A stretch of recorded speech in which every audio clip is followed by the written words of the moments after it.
I'm Coyote Peterson, and today we're going to show you the difference between the common snapping turtle and the alligator snapping turtle.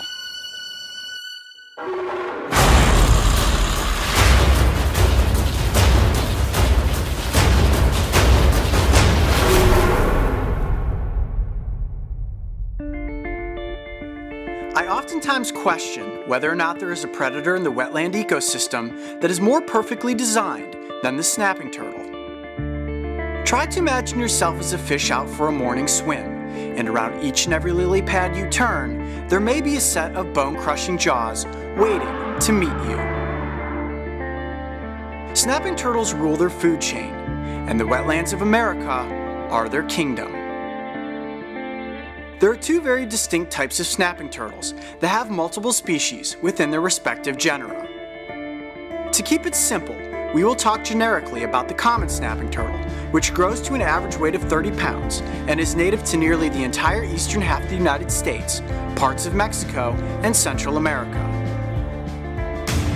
Then there is the larger alligator snapping turtle, which averages close to 70 pounds, a threatened species whose range has been reduced to the southeastern United States. These reptiles are truly ancient, and today we are lucky enough to have both of these species on hand so we can give you an up-close look at their distinct differences. This is Adam Ramirez, the true turtle man of Louisiana, and what we have for you guys here are our two distinct dragons. Now, as you guys know, I'm from Ohio. I'm used to catching this guy right here, the common snapping turtle, or as I refer to it, the mud dragon.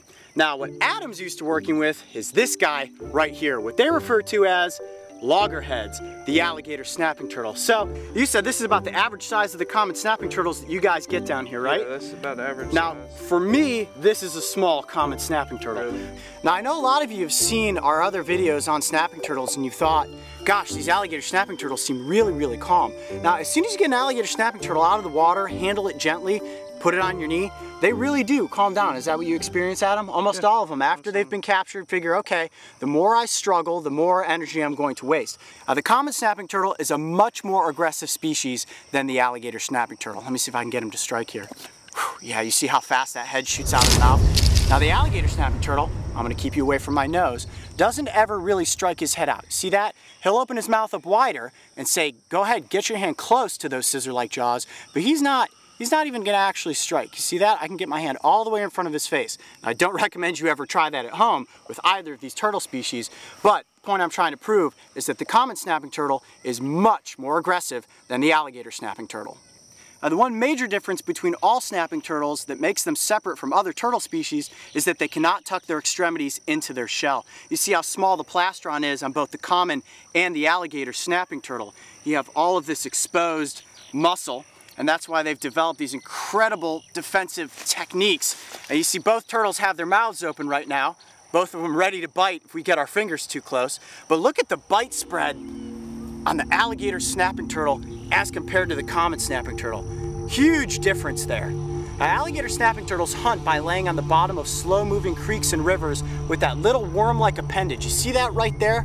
In the base of his mouth? Looks just like a worm. Now, that's how these turtles hunt because they're ambush predators. Common snapping turtles are nomadic predators, which means that they're going to move about in a body of water looking for their prey, actually hunting it down before they catch it, kill it, and consume it. Now, the carapace is the top of the shell, and you can see that the common snapping turtle has a much smoother appearance as compared to the spiky appearance of the alligator snapping turtle. Common snapping turtles typically inhabit ponds like you see behind us, and alligator snapping turtles are usually found in slow-moving creeks and rivers. Now, the common snapping turtles have these large, pointy osteoderms on their tails.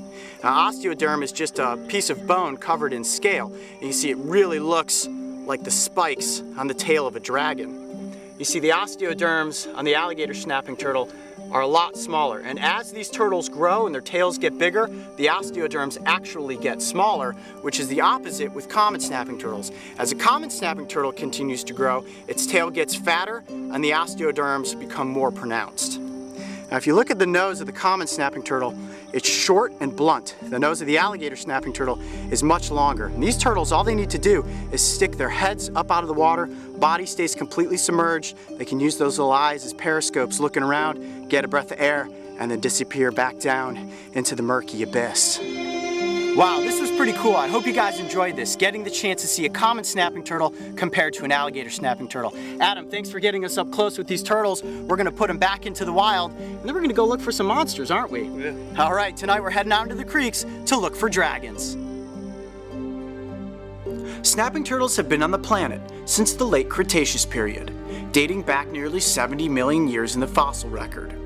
Despite whether or not you think they are the perfect aquatic predator, I think we can all agree that these enormous turtles are about as prehistoric as it gets.